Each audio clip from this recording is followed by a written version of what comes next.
Okay, everybody, welcome back. Happy New Year. This is the first recording and first show of 2025. I'm joined by Emilie Buckley of Valencia College. Um, and she's working on her PhD at the University of Central Florida.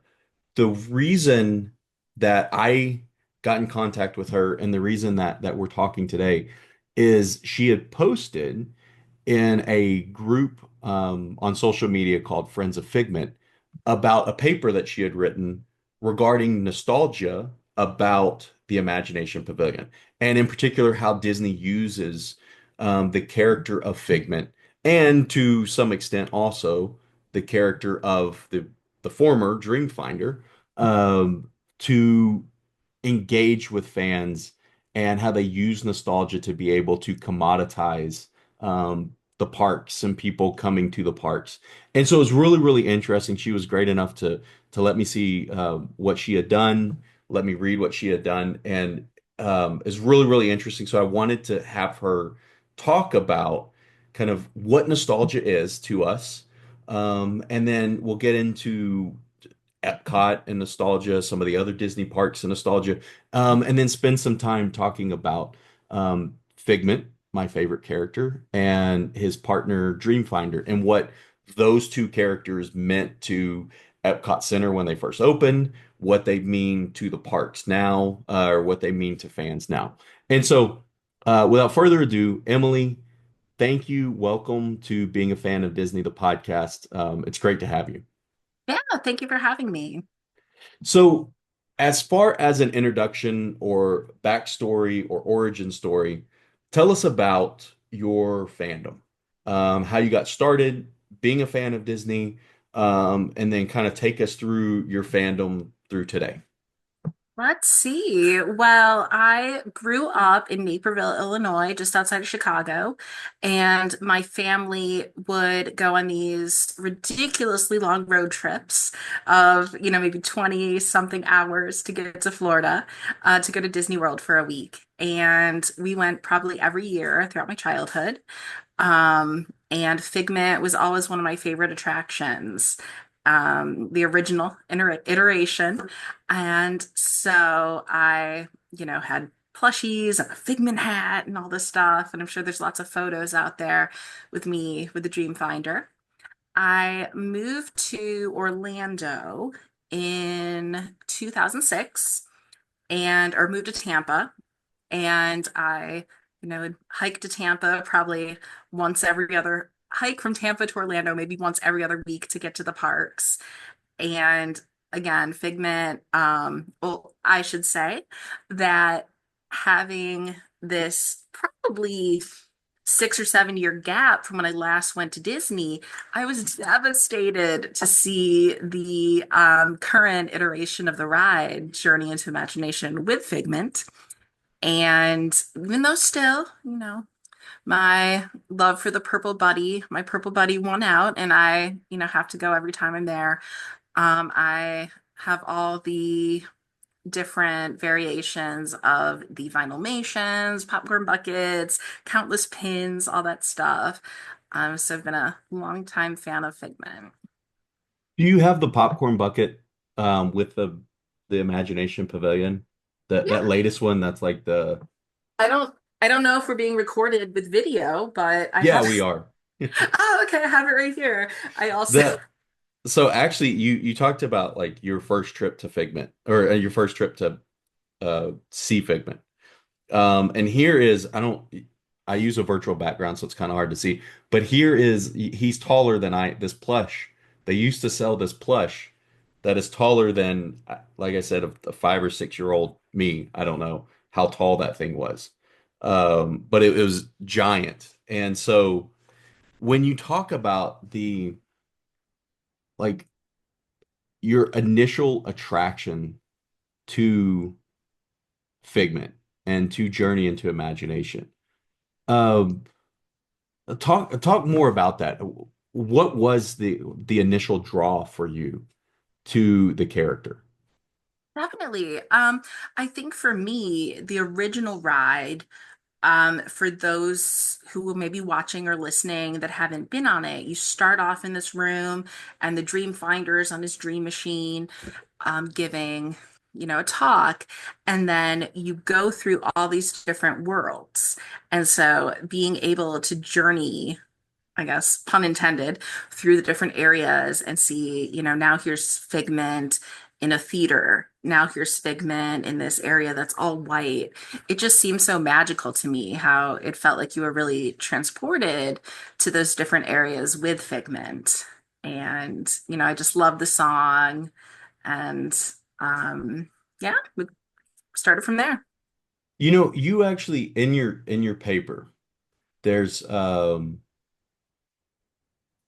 it's I can't find it now. Oh, here it is. You you talk about mental transportation, Hmm. which is something that I think a lot of people experience, and I think in layperson's terms, a lot of people can understand um, what it is. It is essentially transporting yourself or being kind of engulfed in this environment where you feel like you are part of that environment. And but it's the first time I've heard mental transportation, which I think is a very interesting term, an interesting way to describe it. Disney You is know, just so good at that. yes, yeah, and it makes me think a lot of times we talk about like kind of engaging with the fantasy or detaching from reality for a little bit, like how we can, detach ourselves from reality to allow ourselves to experience and live in these kind of fantastical worlds for a little bit. And really, that's I think what Journey into Imagination and the Imagination Pavilion does so well, especially that original ride. That Hmm. as a kid, when I first went, I think my first trip was 1987, so it was still the original attraction. Um, Epcot at that point was, you know, it was still really known as the educational park or the learning park, which to a kid, to an adult now, when you go, Epcot's always the park that I go to, and I leave thinking I liked Epcot. When I leave, I always think, man, Epcot is so much better than I ever give it credit for. And it's like every single time I go, I just have a better and better experience, and walk away from Epcot with like this kind of increased uh, appreciation for it. But the ride was, for a kid going in 1987, that was one of the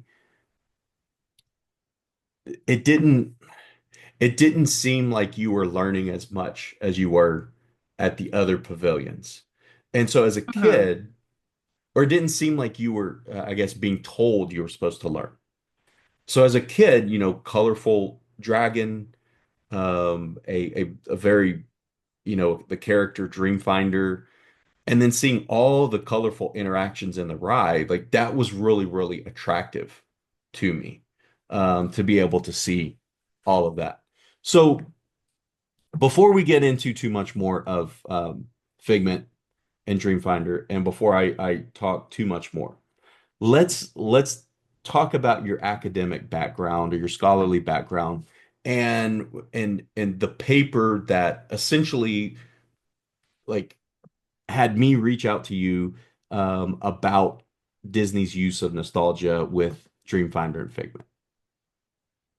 Definitely. So I don't want to say my education's all over the place, but I'm very much a believer in interdisciplinary studies, which is what my undergrad is in. My first master's is in library science that led me to my current position today as a faculty librarian at Valencia. I have a second master's in mass media communication. And with that, I focused on information and media literacy. So I started a PhD program in text and technology at University of Central Florida. And I've done research in, I'm trying to think here, pop culture fandoms, queer studies, gender studies. I've also looked into men and masculinity. So I've, found ways to connect those. And with the Figment paper, what led me there was I did some work on, um, surprisingly enough, puberty books and how things are taught and presented to children over the past 50 or 60 years in books. And that led me down the road of nostalgia, where I Mhm. wanted to look at Disney. And, it's founded on or based on, Walt's hometown. So what could be more nostalgic? And I think nostalgia is something that it's one of those terms that people don't necessarily know how to quote unquote define it, but we Hmm. know what it is. So talk a little bit about like specifically what nostalgia is and how corporations such as the Walt Disney Company use nostalgia to kind of make sure that we are consuming products. Disney's very, very good at, I heard the term one time, keeping people from cradle to grave. You're as a kid, you're introduced to Disney through all of these cartoons, and then like as you grow older, there used to be this gap between when you stopped watching as a child to when you had children. And I think there definitely were the live action movies in the 60s and 70s and even in the 50s that kind of attempted to bridge that gap. But I think, getting people in the actors acquisitions from the 2000s of like uh Marvel and Lucasfilm and things, I think those went a long way to kind of building that bridge between childhood and when you have children, that you have younger kids that you want to take to the parks and want to relate with using Disney. But talk about how what nostalgia is and how the company uses nostalgia to keep us cradle to grave, if you will. Oh, and Disney has gotten great at that. Just look at the parks with, like, now we're having food and wine or flower and garden and bringing in adults, and with things children might not be interested in. But I think nostalgia, as I jotted down how I define it in my paper, is longing for the past rooted in personal and collective memory. And, if you're looking at Disney World, I use the example of, looking at Main Street, USA on Walt's hometown, and that's how he intended it to be nostalgic. But through, rides at Magic Kingdom that they're never going to change. Like It's a Small World, Carousel of Progress, Pirates, Jungle Cruise is, there's this reliance that guests who visit want to see the same rides Mhm. that were there when they were little. And, they're going to take their kids. Um, and again, with the merchandise, definitely, as you said, bringing in that money. So, was it maybe 5, 10 years ago, they brought back Orange Bird merchandise. Mhm. And now you see Orange Bird all over the place, especially at Food and Wine, Flower and Garden. Um, so you're putting these characters on there. And I know you mentioned intellectual property a little bit, and that's something that I found interesting. Sort of a turn they've taken at Epcot is adding more and more of those intellectual properties with Guardians of the Galaxy and Ratatouille and Moana.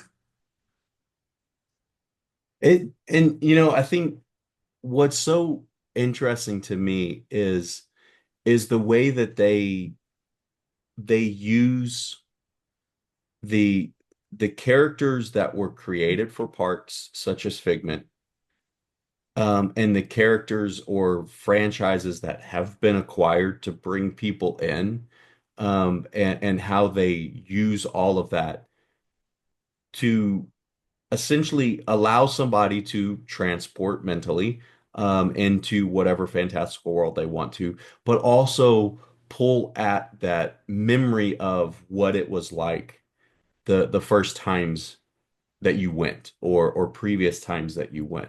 Let's talk in particular about Figment and Dreamfinder. And so for many people listening to this or watching this, they know who Dreamfinder is and they know who Figment is. But there are also a lot of people because those characters are not in movies if you don't count Figment making appearances in the two Inside Out movies and in Toy Story 4. Um, let's first talk about explain what Figment is, and how he was created, what the Dreamfinder character is, because you do a really good job talking about the history of those two characters in your paper, starting with their original idea for expansion in Disneyland, how they ended up in Epcot in the Imagination Pavilion. So talk a little bit about that. Yeah, so Figment, who was originally imagined as a green dragon, was created for a proposed park by Disneyland, but then Epcot um, worked with Kodak and they said, we need an attraction that captures us, captures this brand. They gave Disney the reins and said, run with it. So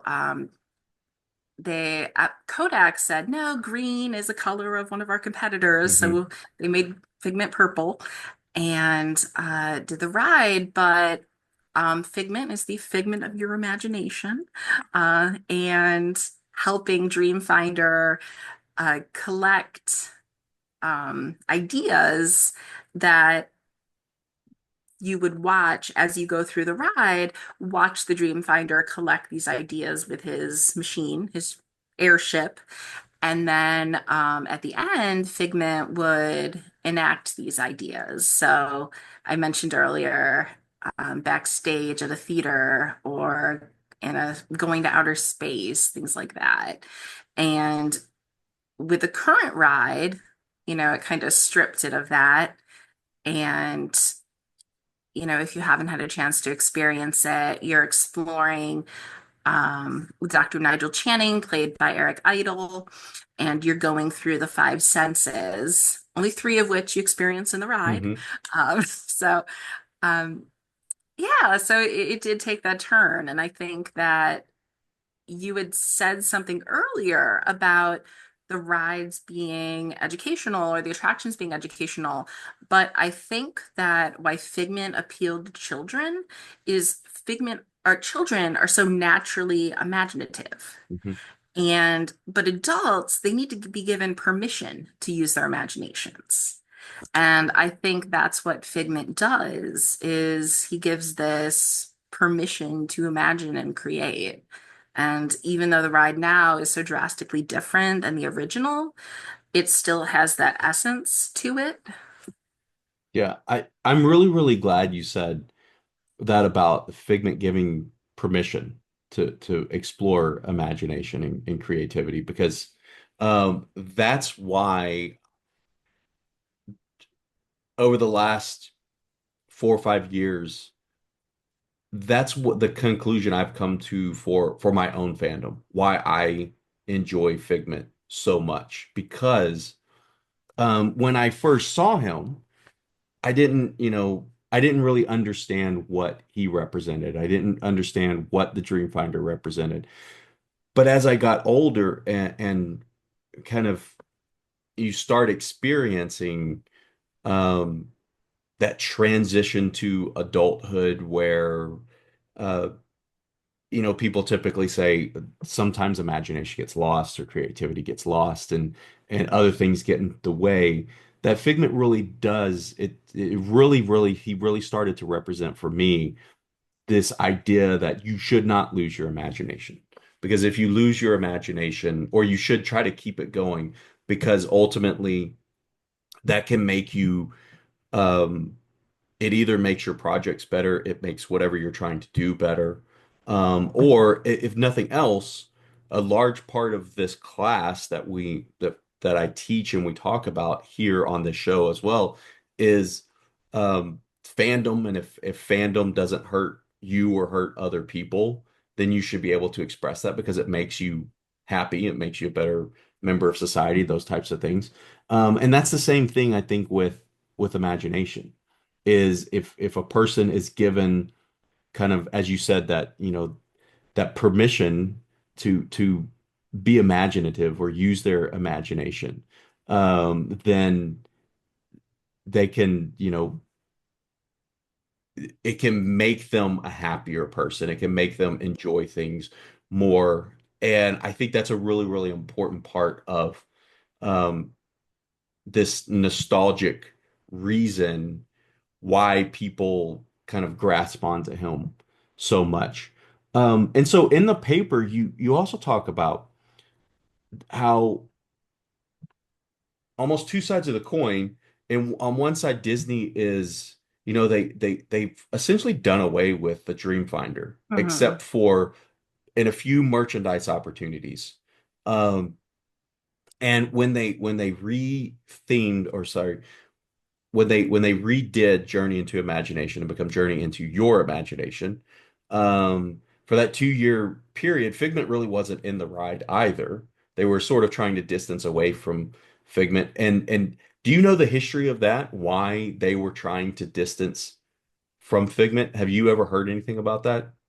I tried to find out, but as we were saying earlier before we started, Disney keeps their secrets held really tight. Um, so I would love to know why they made that decision. Maybe, I don't know, but I'm glad. I think there was a lot of fan demand to bring him back, Yeah. obviously. Yeah, and I wonder if, I mean, I think the Kodak sponsorship had already lapsed before they redid it, if Yeah. I'm not mistaken. So I don't think that would be the main cause. I do know in talking with Ron Schneider, he played the original Dreamfinder walk around character Mhm. when the pavilion first opened. In his book, he writes about how, when Epcot first opened, it really was Dreamfinder and Figment. They were, Mickey, Minnie, the Fantastic Four, or the Fab Four, not Fab Five, now the Sensational Six. They were not there. And then it was when Michael Eisner became CEO that they started pushing more of the other characters in the park as well. And so, yeah, I've never heard a reason why he was removed from that second iteration. When he's brought back in the third iteration, the iteration that everybody has seen now, the longest lasting iteration, uh, it's really interesting the way he's treated. In the Hmm. beginning, he's treated as a nuisance. Yes. Um, and then by the end, you kind of see, well, he's not a nuisance. This is the purpose that he serves, which I also think is interesting with something you just said about he gives you the permission as an adult to, use your imagination. And that's almost the story that is being told in the current version of the attraction, or the current version of the ride, is that, it's this very serious tour to kind of academically, in a way, explain to us what our five senses can do. And anytime Figment shows up, he messes up the tour. He does something that, the professor doesn't like that he's doing. And then finally, the professor just gives up and gives into his imagination. And so it's almost that telling that story of, here is your permission to, as an adult, use your imagination and kind of live in this fantastical world. I think it's really, really interesting to talk about that. That's true Um, because I think that as adults, we're kind of treated like our imaginations are a nuisance almost. yeah, yeah. And when in the paper, you actually looked at the comments from certain ride-through videos of the Mhm. different iterations of the attraction. And you use that sort of as a basis to talk about, the way people viewed the first, the original attraction, the way they viewed the second attraction and now the third attraction. Um, and it almost is just further proof as to why Disney brought back that character and how that character, the character of Figment, has become so big today where he essentially is the kind of unofficial mascot of Epcot, if you will. He's on all of the festivals, Yes. or most of the festivals. I don't think is he on the um the I've seen him holiday at Food and festival? Wine, Flower and Garden. You know what? I don't think so. I was just Okay. there. No. Um, and so, you know, talk about the various ways now that people can kind of engage with Figment, either through the parks, the attractions, or the attraction in the pavilion, merchandise. Talk about some of those, if you will. Yeah, so something that was that 2 years ago, they brought back the Figment character for the meet and greet. Hmm. And when that first started, the lines were 5 and 6 hours long. So it definitely shows that people miss that character and miss that opportunity. So that's probably one of the most notable ones. Um, of course, there's the merchandise. I showed my popcorn bucket. I have my other popcorn bucket up there. But yeah, when that first popcorn bucket, the one shaped like Figment, went on sale, and I think Disney saw people were selling those for $300-400 on eBay. They kind of realized there was that demand for that merchandise, and you started seeing more and more of it. But it's, for the last decade or two, um, it's the pins, the artwork. Um, Something that I did touch on in the paper was how the Dreamfinder appears in Hmm. these. So currently I was at Epcot. Last time I was at Epcot at the Journey into Imagination gift shop, they had a car magnet with Figment and the Dreamfinder. So it's just a very small piece of Hmm. merchandise, but he does show up.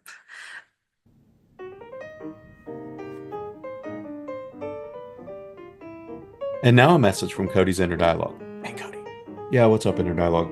I think I know what happens in Skeleton Crew. Oh, you do? Yeah, yeah. Here's what happens to the four main characters. Okay, let's hear it. First up, Wim. I think Wim becomes Kylo Ren. Nope, that can't happen. Why not? Well, Kylo Ren is the son of Han and Leia. We actually see Wim's father, may even see Wim's mother in the series, but that can't happen. How do you know that Kylo Ren is Han and Leia's son? Um, well, it's in the sequels. Oh, you mean the Disney sequels? Yeah, yeah, those sequels. Oh, I skipped those. What? You skipped the? You know what? If you skip those, how do you even know who Kylo Ren? You know what? Whatever. Who do you got next? Next is Neil. Okay, let's hear it. I think when Neil gets older, he joins a band and he ends up playing with his uncle Max Rebo. Nope, can't happen. Why not? Different species, and Max Rebo appears in the original trilogy. Skeleton Crew takes place after the original trilogy. Can't happen. Who who do you have next? Fern. Okay. What about Fern? I think Fern becomes Holdo. I don't really think so, but it actually does at least line up with the timeline somewhat. I'm not real sure about it though. Who do you got? KB. What do you have for KB? Ah, I think KB being a modified. She ends up joining her uncle and working on the USS Enterprise. What? No, that's Star Trek. Star Trek, Star Wars, completely different inner dialogue. I think you know what? I think that's enough. Wait, hold on. What? So, um, Do you think that everybody will converge on at Aden and they will find the money that was created for the old empire and they actually will use that money to fund the new order? Actually, you know what? I've read that a few places. That could that could happen. Yeah, and then Disney uses that money to buy the theme park rights for Marvel. What? No. You know what? Okay, that's enough. Back to our show. If you would like to listen to more recaps of the Skeleton Crew, listen to the Solo Show episodes 173 through 179.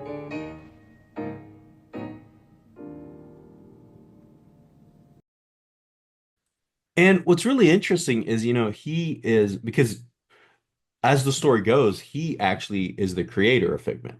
Mhm. He's the one that created the character Figment. Um, and it's really interesting. You have this an imaginary character, a dragon, um, versus an imaginary human character. And then you look at the various ways that the Dreamfinder has been depicted. Originally, he was depicted as, and this goes back to like d- different forms of animation and the way that they ended up drawing like Mickey Mouse and everything to make their faces more full, to make them not so, like the kind of uh sharp edges and things like that. That's the original way that the Dreamfinder character was depicted in the parks and in merchandise. And if I'm not mistaken, because the last time I was actually at the Imagination Pavilion in November, and I got the ride broke down. I was still in line. I was not on the attraction, so unfortunately, I did not like get walked off of the attraction. But I was still in line when it broke down. But when I walked through the Image Works, um, and saw what's left of the Image Works, and I actually did get to take a picture with Figment. I was the last person to come through on that shift of the character. But in the gift shop, I believe, correct me if I'm wrong, I think I saw the magnet that you're talking about, and he is kind of the more rounded rounded corners character, right? Like he has kind of the fuller face and everything. Um, and so, that's the way he was originally depicted. If you look at the Marvel comics of Yes. of Figment, he's a very kind of like steampunk-esque, and very, I don't I guess a more skinny version of the Dreamfinder, or more kind of sharp Much edges the way younger he's too. drawn. Yeah, he's much younger. And he actually is it's the first time that he's actually given a name in that comic, Valerian Mercurial. Um, and then now, but in the parks, whenever he's represented as that original depiction. Um, and so it's really, really interesting to me to think about the way that Dreamfinder has been depicted through the history of parks and merchandise. And does it point to his return at any point to the pavilion or to like a Figment franchise? I mean, there's always the rumor that there's a Figment movie in production. Is he going to appear in that? Um, so what are your thoughts about how Dreamfinder has been depicted and his attraction for fans of Figment and fans of the pavilion and the ride? I like your description of him. It was almost this red-haired Santa Claus figure, Yeah. with how they depicted him with the round rosy cheeks. Yeah, I think that um he kind of evened out the personality of Figment a bit. And provided this different side. So, um, I think current depiction in, as you were saying, in artwork, merchandise, it's reliance on a classic character. But I've also noticed that the Dreamfinder's airship has been appearing in Easter eggs around the park. So there was one on a mural that was on a barricade blocking off Okay. Moana attraction when it was under construction, and they had the Figment's Dreamfinder's airship on that. And that's also, I believe, what is it called? Communicore, I think Hmm. the hall. Um, they have that hidden in a mural there as Okay. well. So, I think that's something that would be less noticeable to people other than the enthusiasts. So I enjoy that nod. But what you were saying about the rumored film, in my mind, it because of Epcot's focus towards more the intellectual properties, which is pretty much everything they've done recently. I can see Dreamfinder returning if he has an appearance in that rumored film. Um, that to me, that feels like the only way it would happen. I don't know what your thoughts are on that. I, I could definitely see because I think I've yet to hear that this latest rumored pro movie being in production has been shelved or anything. So I just, I guess, based on that, led to believe that it's still in production at some point, or in some type of planning or development. I think it would be really, really. I personally think it would be really, really fun to have him appear in that. I really enjoyed the Marvel comics, Yes. the Figment and Figment 2 that they had put out. And I enjoyed that story, and I think it did a really, really good job of what you had talked about earlier, kind of as an adult, having that permission to use your imagination. And here's what imagination can do for people. Because in that comic, the organization, I can't remember what scientific organization he works at, but he is not taken seriously because of the work he's doing. And then once he kind of discovers Figment and creates Figment almost by accident, and they go throughout the story. Then he's celebrated at the end. So it's kind of that story again of what the attraction is, and getting that permission as an adult to use your imagination and to use your creativity. Um, so I think it would be really, really interesting because that's something else I was going to get into. Imagination is a large part of the Disney parks story.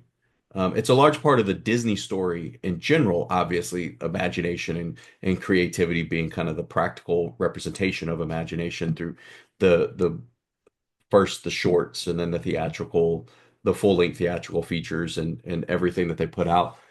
But even in the parks when uh, people visit Carousel of Progress, that attraction is about what imagination can do for people and what innovation can do for people, and how it starts with this idea, and when someone kind of builds on that idea and then other people build on that idea and it just keeps going, then you end up with this grand you know grand idea and grand discoveries and things like that, which run throughout history. Um, and so I feel like it would be really, really fun to have him back. Um, I could see him back in making an appearance in some type of movie or some type of project. I think it would be really, really cool to have him back. And I think it would also go back to kind of the nostalgia people have for Disney, and that idea that imagination is very, very important, not just to us when we visit the parks, but it should be important to us in our everyday lives because, as the Carousel of Progress talks about, a lot of the advancements we've made as, in society have come from people's imaginations and those sparks of inspiration and doing things with those sparks of inspiration. What you were saying about Carousel of Progress, it's something I miss about the Interventions pavilions, where they recently did away with those for, I think it was the Connections Cafe and the gift shops, as well as the Moana attraction. But I always enjoyed walking through there and seeing, how technology is Hmm. showcased and sort of that same, like, the aspect of ingenuity. Yeah. Um, yeah. And so let's let's then talk about because when we had messaged, you said um you love talking about Epcot in general as well. So let's take a broader view of what Epcot is. I think a lot of people by now know it started as this idea for a planned community. And then it became where people would live and work, and that's where we got things like the People Mover that you can ride in the Magic Kingdom. That's where, the monorail was going to be the way to get into Progress City. And then so they didn't have to be congested with trucks and cars and automobiles. And then people could take the People Mover around. And then, it transitioned into what we see now as the park, or I should say what opened in the early 1980s as Mhm. Epcot Center, and this idea that people would not come and live here. Instead, they would come and they would take ideas they got from their visit to Epcot back to their communities. Um, what do you think makes Epcot so attractive to people? What is the resonating message people get when they visit Epcot, the park? If I had to use a word, I would use connectedness.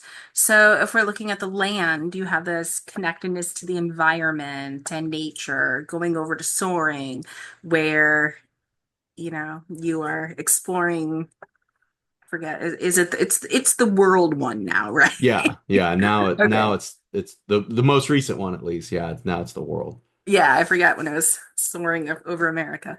Yeah, so and then you have the countries and showing that that it's a small world concept of even though we may be different, we all have these similarities. And for people who are a lot of times people refer to them as the Epcot purists, um, who visited the original attractions. And I was able to visit the original attractions um, before they started being changed. Um, what do you think? Well, something interesting to me about like when people talk about intellectual property is a lot of times they're referring to, the acquired intellectual property or the more recent intellectual property. And Epcot is the park that is most kind of that's seen, I guess, receives the most contrast, if you will, Yeah.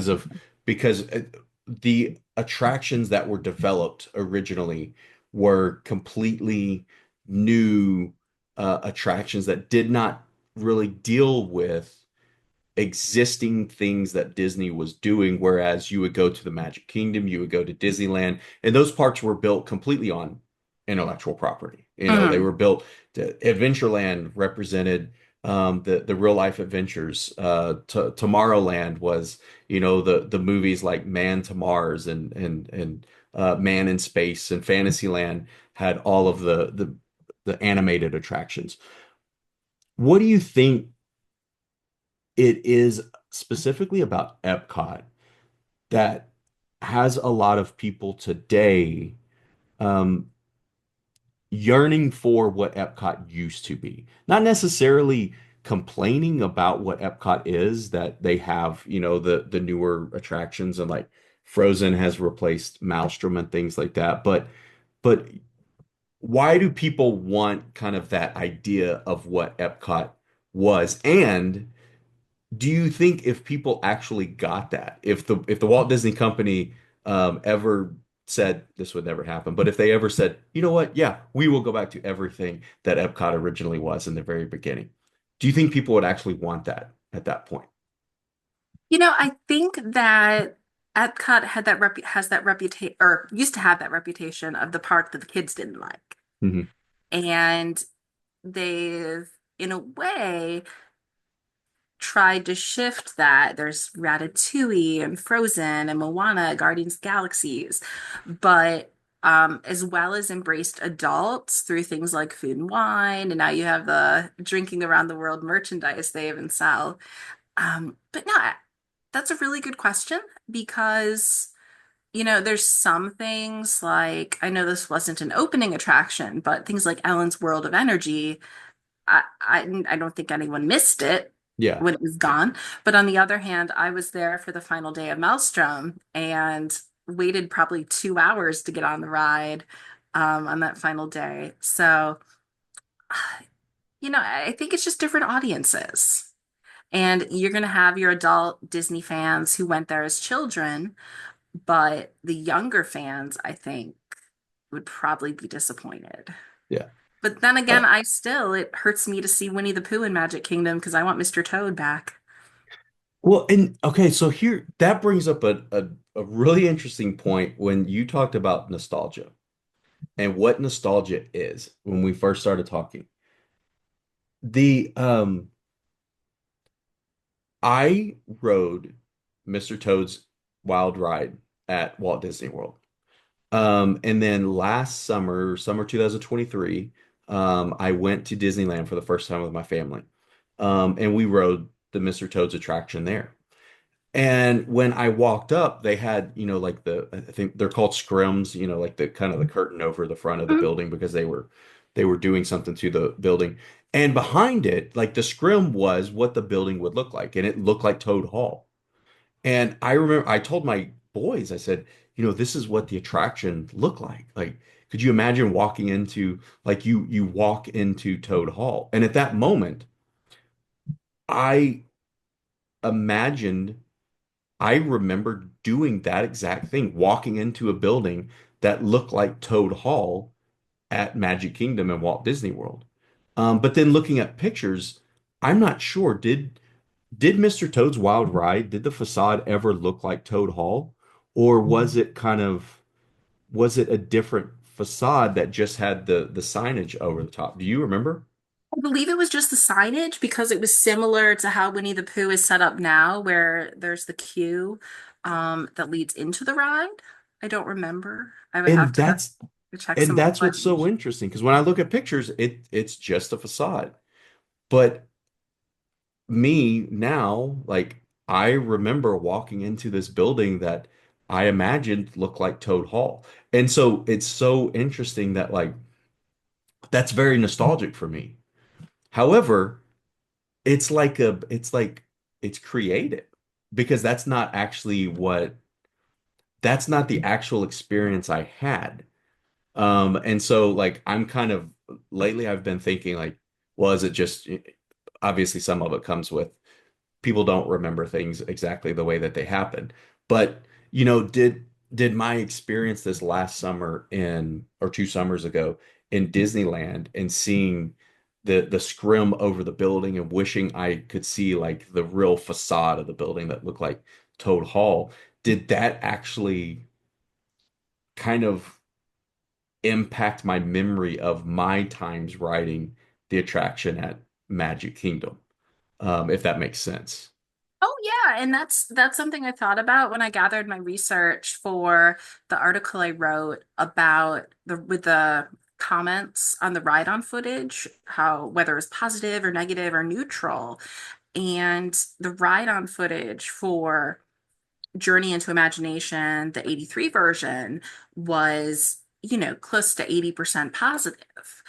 But, I think it's hard to say because how much of that is nostalgia versus how much of that is people watching the footage of the ride and going, wow, this is a great ride.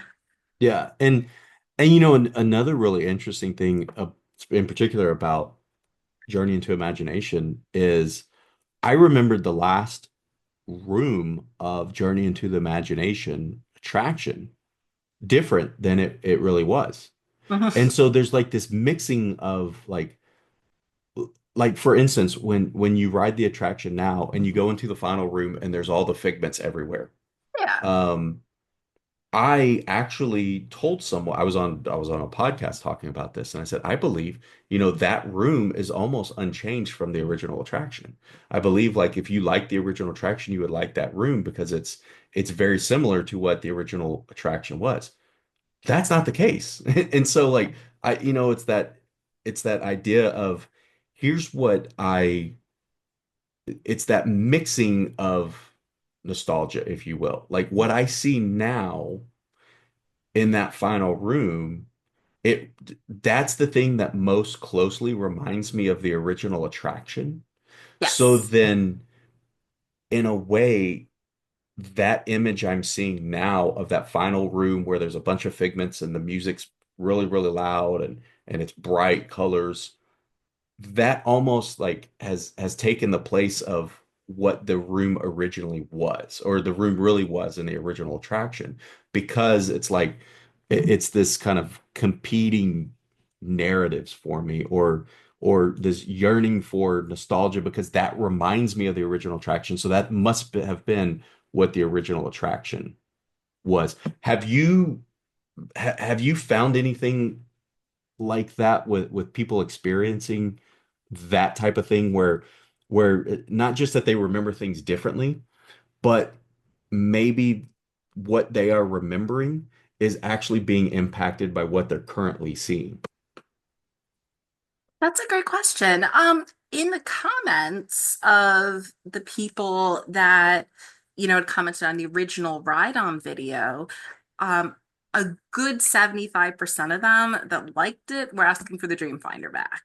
Okay. So that was the predominant. I didn't notice anything where people were saying, what you were saying in that regard, but it seemed like the main focus is just on the Dreamfinder. Yeah. Yeah. Um, and so getting back to kind of original Epcot to present day Epcot, what were some of your favorite attractions at Epcot the first times that you visited the park? And how have they changed to today? Like when you go now, what are some of the favorite things you like doing at the park? Oh, I loved Kitchen Cabaret. Okay. Okay. That veggie veggie fruit fruit song still gets stuck in my head. Yeah. Uh, but yeah, no, and I think that is a like short nature movies, I think. I think I went in there once, maybe 15 years ago with what replaced that over in the land. But I still like the land and that sadly, they changed the music. It's no longer the Living with the Land song. It's kind of this like not techno, but like this dance drumming music. So, um, I think it's little things like that where, you have this song that you associate this happy feeling with from your childhood. And when I think about the land, I still think of that song, even though it's not there. Yeah. But So another thing that I think is really interesting, I want to get your perspective on from a nostalgic perspective. The correct way to travel around World Showcase has always, some people will say you either start in Mexico or you start in Canada.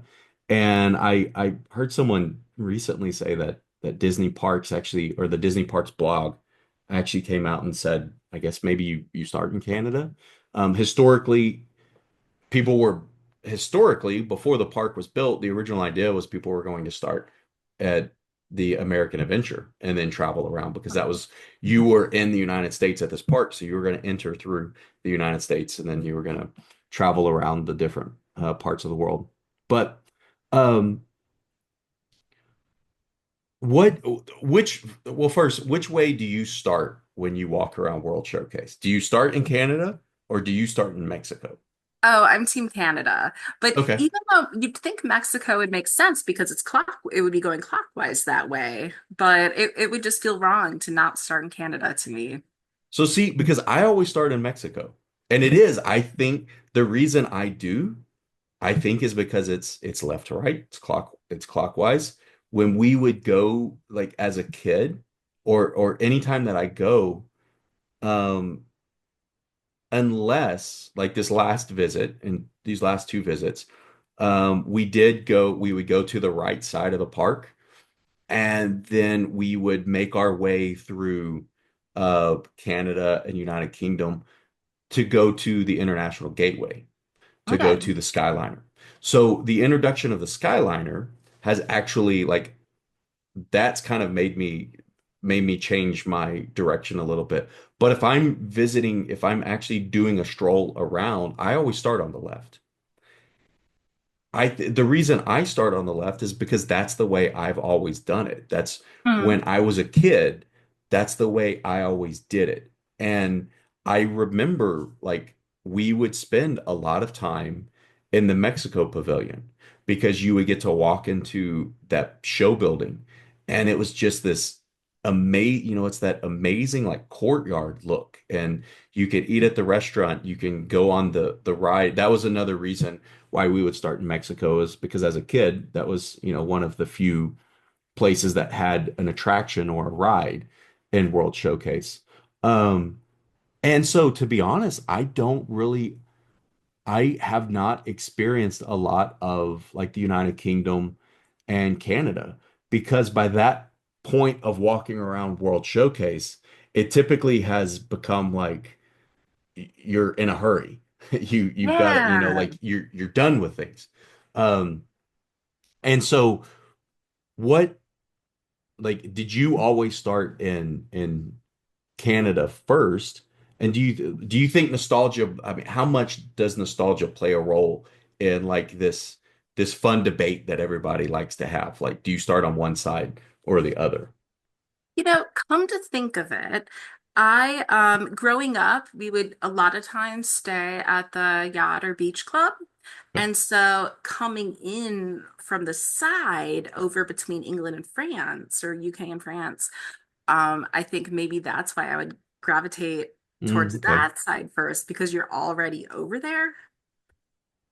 And so have you and you live closer to the parks than I do, so you go a lot more, but would you say you've spent a lot of time in each showcase, or are there still some showcases or still some pavilions that you really haven't spent a lot of time in? I don't generally spend as much time in Italy or Canada. I think just because I feel that they're underutilized. Luca is one of my favorites, the movie. And so I would love to see something with Luca in Yeah. Italy, Yeah. but I don't know if that'll happen. Yeah. I don't know. I know Luca has appeared at Disneyland, but um, yeah, I also am a big fan of the Mexico Pavilion. I spent a lot of time there. I also spent a lot of time in Germany. I think that, and the addition of Ratatouille to the France pavilion um is a possible would possibly be a chance that and the now the Skyliner being over and the International Parkway would be kind of like a change for me. And I do spend like this last trip, I spent a lot of time in the France Pavilion. I didn't go on the Ratatouille attraction, but I got crepes and sat down and ate there and probably spent the most time in that pavilion of all of them. And but Mexico and Norway were the ones that had the rides that you could go on. And so that's why, like, those were, as a kid, those were the fun ones, quote unquote. Hmm. Those were the ones that, oh, I want to go on an attraction. I want to go on a ride. And so I'm going to go to these two and I'm going to spend the most time in these two. And still, as an adult, I find myself doing that. When I walk around World Showcase, I know where things are at the Mexico Pavilion and I know where things are at the Norway Pavilion. The other pavilions, I don't really spend a lot of time in. Now I've spent more time in France and I've spent more time in the United Kingdom. I want to spend more time in Canada, but I really have. But there are so many of the World Showcase pavilions that I really don't spend a whole lot of time in. And I think that all goes back to those memories of, well, it was really fun going to Mexico and going to Norway because I could go on these boat rides while I was there. I think it's interesting too because with the countries themselves sort of funding these projects, for example, you have in Japan, the department store being run by an actual department store company from Hmm. Japan, and I think it depends on what the countries invest in the pavilion. I'm not sure. I know that's what it was like at the creation of Epcot. I don't know how much the countries have a say in it today. Yeah. Um,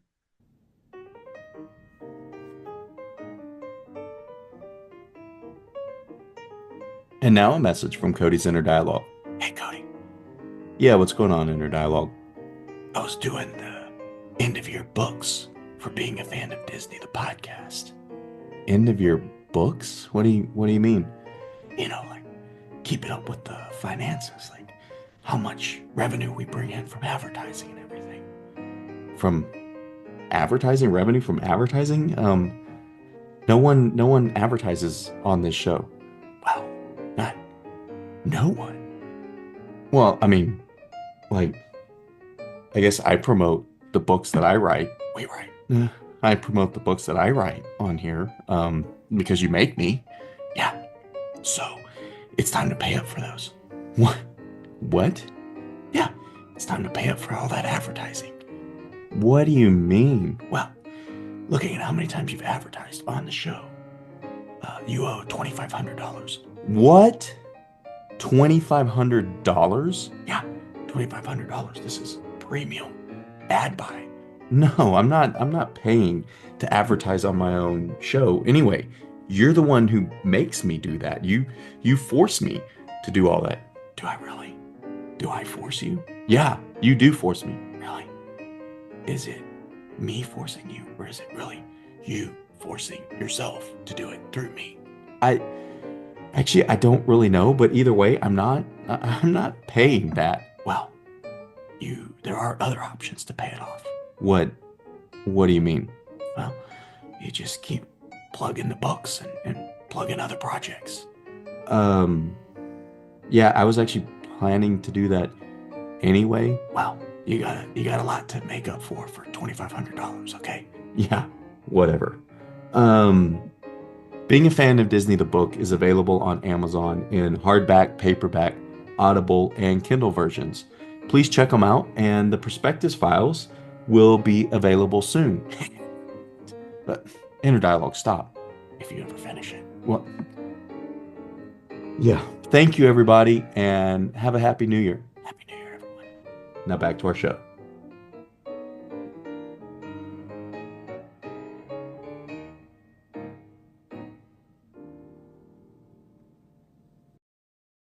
And what's really interesting is I do know, like one of my favorite stories about the Imagination Pavilion is what you talked about with Kodak. Kodak did not want Figment. They didn't want the dragon to be green because that was Fuji. yeah. That was the color of Fuji. So Disney made him purple, but that's also why he would wear that orange and red and actually kind of the colors behind me on the wall of the pavilion. He would wear that sweater because those were the colors of Kodak. And Kodak had such a large presence in the park that they actually, there was a planned Mount Fuji attraction for Japan that didn't get built because they didn't want the name Fuji to be in the park, even though it wasn't particularly about their rival. I also know that there at one time was a planned boat ride for the Germany pavilion.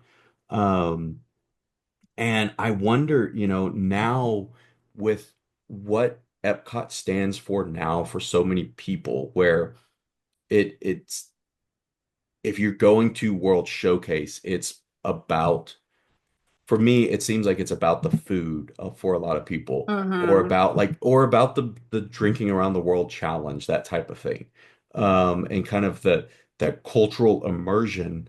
Um, I wonder if they will add things to those pavilions. I mean, because and additionally, there are, I think there are maybe 4 or 5 places that there spaces that they could add other pavilions that they haven't. I think Norway Morocco, I think, was the last pavilion added, and that's been, over 30 years now. Um, I wonder, with what Epcot represents for people now, if there are any talks about adding attractions to pavilions or potentially adding other pavilions to World Showcase, because I think those original agreements with the countries hosting those pavilions, I think a lot of those agreements aren't in place anymore, or at least the way that they were. So I wonder kind of what the future of World Showcase is That's a good in those question. regards. I know they have um something outpost where they have like Hmm. vaguely African themed things and they sell, sodas and popcorn. So I'd be curious to see if they would do something with that. It's, just such an underutilized space. Yeah, and another thing that I always experience when I go to Epcot is it is much larger than I ever remember. Yes. And that's going back to childhood, but even now when I walk around World Showcase, I'm like, it takes a long time to walk around World Showcase. And what's so interesting from like a nostalgia perspective is I don't know how to properly illustrate this, but like if we had, if you look at a map of the park, World Showcase kind of makes this almost like C shape. I always pictured it as more kind of like as this, not around the whole lake, where it actually does go around, much of the lake. Um, and so it's when when I read through your paper about nostalgia, it just reminded me of all these other things that I'm like, well, here's what I thought I remembered. Here's what I thought I experienced. And that's actually not what I experienced. I wonder why. I wonder why I remember experiencing that way when that's actually, some of that's fabricated. Is really, really interesting stuff. Anything else you think is important to say about Epcot, about the use of nostalgia in the parks before we get to our rapid questions? I'm trying to think here. You know, I was looking and something that I didn't get to mention is looking at the fan reactions, back at the fan reactions to the ride, is that the responses for the current ride are 70% of them are neutral. So Hmm. they're just not really expressing an opinion, they're ambivalent. So I thought that was really telling of, oh, it's here, I've gone on it. Um, so that, yeah, that was something that I feel that people are just generally unimpressed. And a lot of that is, because you have that nostalgia and you want what you remember from your childhood and that same experience.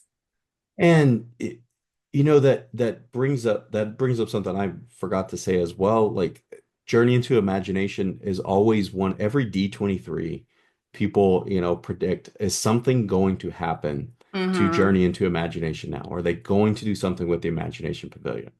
With the success of Inside Out 2, Um, will Inside Out take over that pavilion because they are very similar to what the attraction is now, but similar to kind of what the idea of, excuse me, of what imagination is. And obviously, it's two of the three movies where the Figment character makes a cameo. Um, and so I think it's led a lot of people to believe that if they did something where they rethemed to Inside Out 2, Figment could still be there. Would they, kind of what is the future of that pavilion? It's really remained unchanged for so long now that, even the theater, how long has the Magic Eye Theater had the Pixar Short Films Festival? Yeah. When's the last, I think Captain EO Yeah. may have been the last thing that came back once Michael Jackson passed away, and they brought that movie back for, I can't remember if it was a year or so. Um, what is the future of that pavilion? And speaking from about nostalgia, what would people's reactions be to anything that was done to that pavilion? Because when we look at like Mr. Toad's Wild Ride, there were the sit-ins and the like people didn't want it to change. With with Maelstrom, people were initially sad that Maelstrom was being replaced, but people also weren't riding Maelstrom when it was before it was announced that it was being replaced. They weren't riding Mr. Toads as much before they announced that. Would people's reactions to if there was an announcement that the Imagination Pavilion was being rethemed or the ride was being restructured. Um, as long as Figment was still going to be there, I wonder if the reactions would be, "Oh, I'm going to miss this so much," or if it would be more along the lines of, "Well, this is really needed. I can't wait to see what happens. As long as Figment's there, I'm happy with whatever they do." Um, Looking at the data that you have, it almost seems to suggest that maybe the latter would be the outcome or would be the reactions to all of that. I think that, it's interesting you brought up Inside Out because I had heard that rumor of an Inside Out version of the ride, but they do have that Inside Out character meet and greet Hmm. across from Figment's in the pavilion. But yeah, I think there would be outrage. And, the ride, it was updated in 2002, but that's a relatively long time in Disney terms to remain the same. Yeah. Um, but Um, Go ahead, sorry. as you were saying with Maelstrom, like there wasn't a line before they redid it, but Disney or Epcot didn't really push Maelstrom in any Hmm. way, whereas you have Figment still, the mascot of the Yeah. festivals. And what's the story I like telling about Maelstrom is the last time that I went, or I'm sorry, the last time I went that it was open, it was 2012. Um, it had been announced that it was not, it was going to close. It was going to be rethemed to Frozen Ever After, which I've been on Frozen Ever After. It is an amazing attraction. I miss Maelstrom to a certain extent. I do feel like Frozen Ever After is a better attraction. It's a better experience, especially for, like people like us, our nostalgia is when we first visited the parks, and that's however long ago. For people that are growing up now, their nostalgia is going to be what's happening now. So their nostalgia is not going to be, necessarily what Maelstrom was or what these pavilions at Epcot were, or even when we talk about like the Rivers of America being rethemed to a new Cars Land. Like people going now who are kids now, that's going to be their memory. Yeah. When they're going to take their kids back because they want to go to this Cars Land. They're not going to take them back because they want to go to Tom Sawyer Island because, like most kids going now have, probably never seen Tom Sawyer, the Tom Sawyer shows that Disney produced. Um, and so it's really, really interesting to think about, you know, all what the future of everything can be.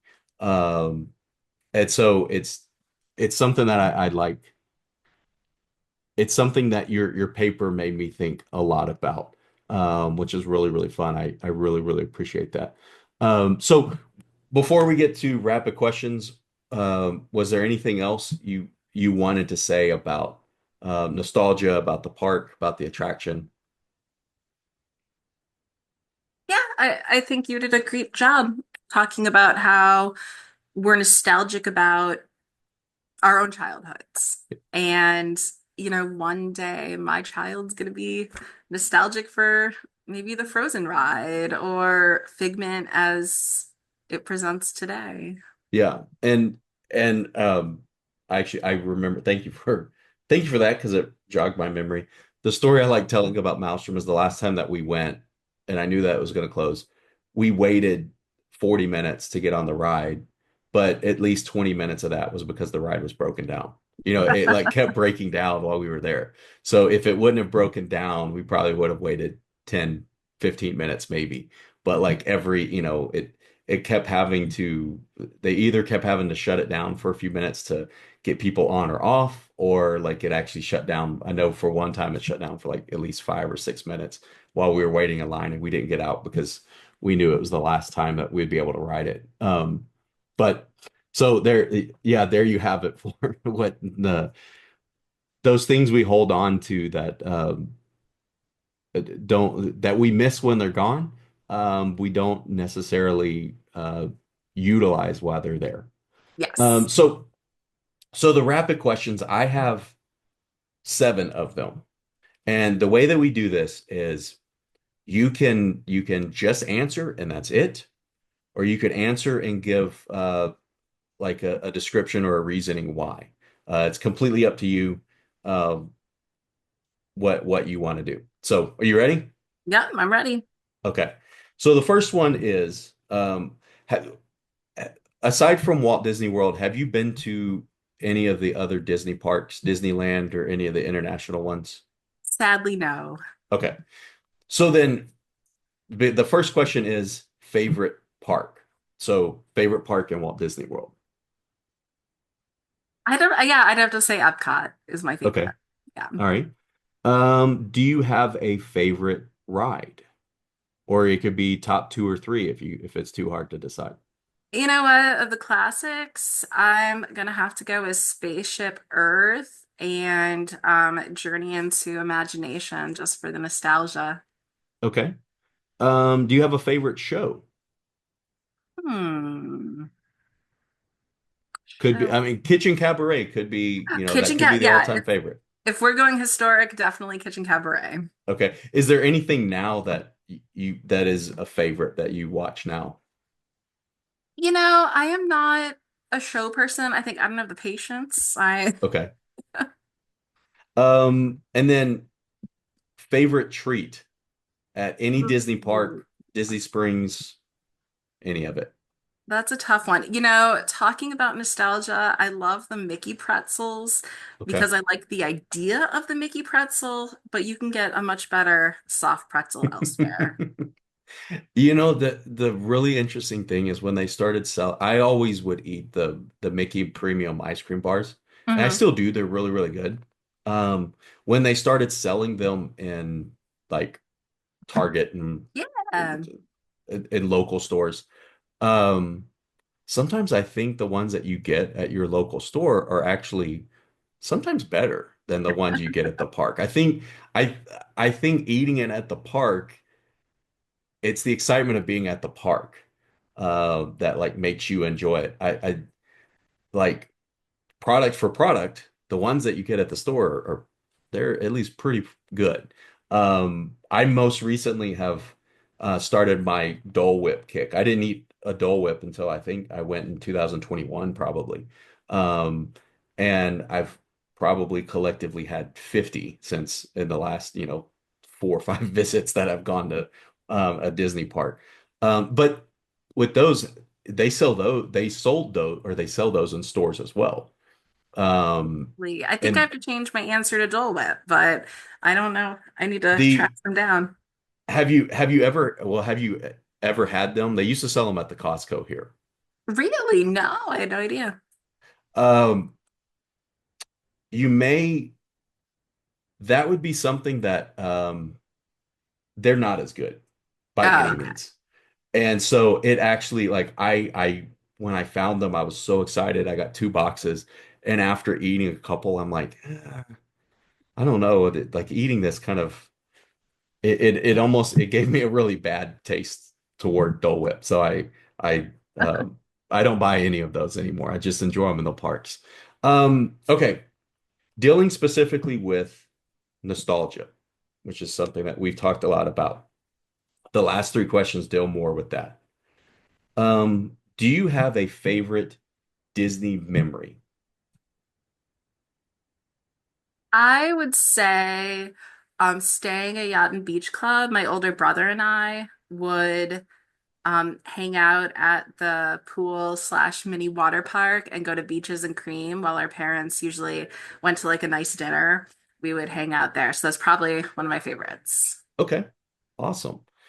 Now, this next one is sort of is closely related to that, but it's like a nostalgic Disney that stays with you. This could be something that um it could be a memory, but it could be, that attraction that's no longer there, the show that's no longer there, a food item or merchandise item that's no longer there. What's something that when you think about Disney, um is you think about classic Disney or going to Disney as a kid, what's one of the first things you think about? That is a tough one. First thing to think about when going to Disney as a kid. Um, I would say really long car trip. Yeah, no, I think the hotels really Okay. stand out to me. Okay. Because I always enjoyed that. The really long car trips I can appreciate because I grew up in East Texas, Okay. and we would leave in the middle of the night.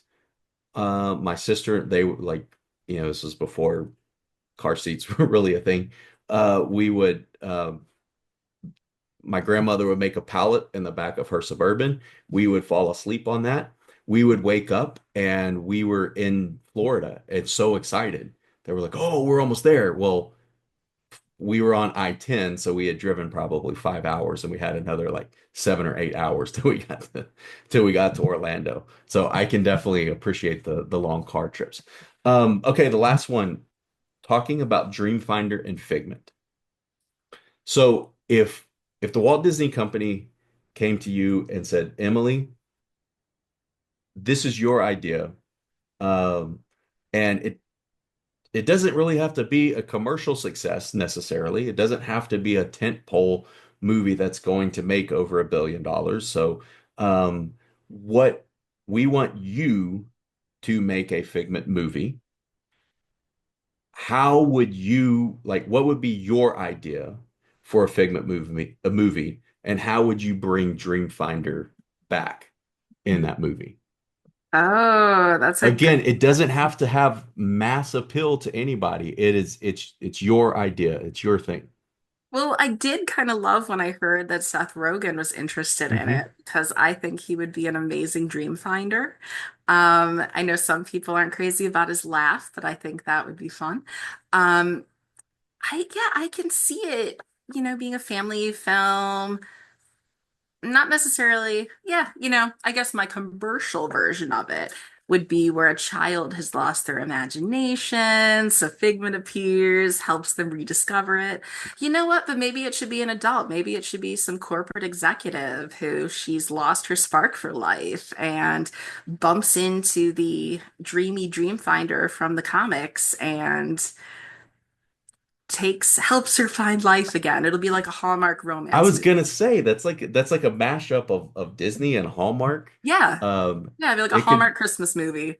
it could be your I can't remember. Netflix did a Christmas movie about a snowman this year. That Hot that could be Frosty. it could be something similar to that. Yeah, I'd never Yes. thought about that.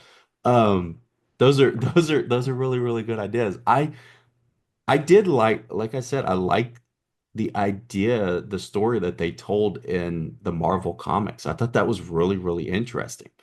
Um, I think, bringing it to either if they just kind of did an adaptation of that, I think that's really good. But, I think it would be really interesting if they brought it into modern day, kind of like you talked about, like with an adult, where you're living in modern day, like kind of corporate society and what can imagination do for people? Because as adults, we've talked about it, you're told to you can have your imagination on the side, but like here's what you need to do, it's kind of here's the important things you need to do, and imagination plays a really important role in all of that. So that would be a really interesting story to tell that, to rediscover imagination and creativity for someone and show the how it can positively impact everyone.